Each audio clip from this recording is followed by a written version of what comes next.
नमस्कार, good morning, सत श्री अकाल। दोस्तों, मैं अभिषेक जैन, आपका मेरी चैनल पर स्वागत है। इस कहानी में हम एक अस्त्र के बारे में जानेंगे जिसे प्राप्त करने के लिए ऋषि मुनियों ने कड़ी तपस्या की, जिसके फलस्वरूप वह अस्त्र उन्हें प्राप्त हुआ। तो दोस्तों, फटाफट से चैनल को लाइक, शेयर और सब्सक्राइब अवश्य कर ले। तो चलिए शुरू से शुरू करते हैं। बहुत समय पहले की बात है, जब इस संसार में बहुत ही कम प्राणी रहते थे। लगभग 15,000 साल पहले एक ऋषि मुनि थे जिनका नाम संवत्स था। वह बहुत ही दिव्य पुरुष थे।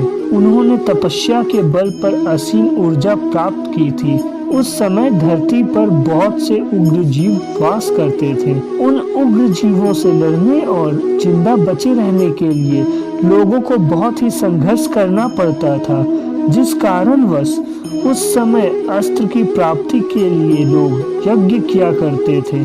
ऐसा ही एक अस्त्र था, तार्योता अस्त्र। यह बहुत ही शक्तिशाली अस्त्र था। इस अस्त्र के जरिए इस सृष्टि का भी विनाश किया जा सकता था। इस अस्त्र को प्राप्त करने के लिए कई ऋषि मुनि घोर तपस्या और घोर यज्ञ कर रहे थे, और इसी अस्त्र को प्राप्त करने के लिए स्वयं ऋषि संवत्स भी श्री नारायण की तपस्या कर रहे थे।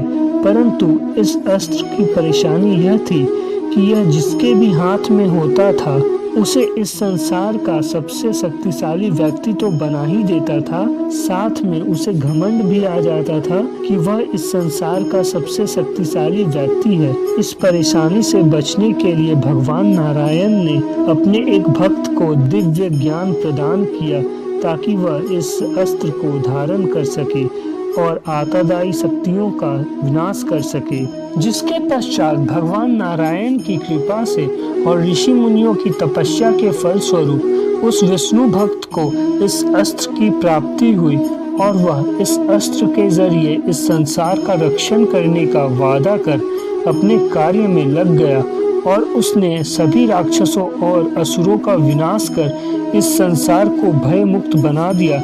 जिसके पश्चात सभी प्राणी निर्भीक होकर इस संसार में अपना जीवन यापन करने लगे।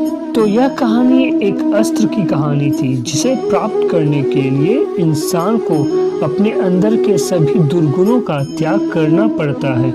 तो अगर आपको यह कहानी अच्छी लगी तो कृपया लाइक, शेयर अवश्य करें और चैनल को सब्सक्राइब करना ना भूलें।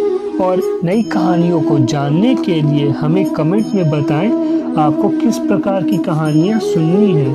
तो फिर मिलेंगे नेक्स्ट वीडियो में। तब तक के लिए धन्यवाद। Bye bye, good night, Radhe Radhe.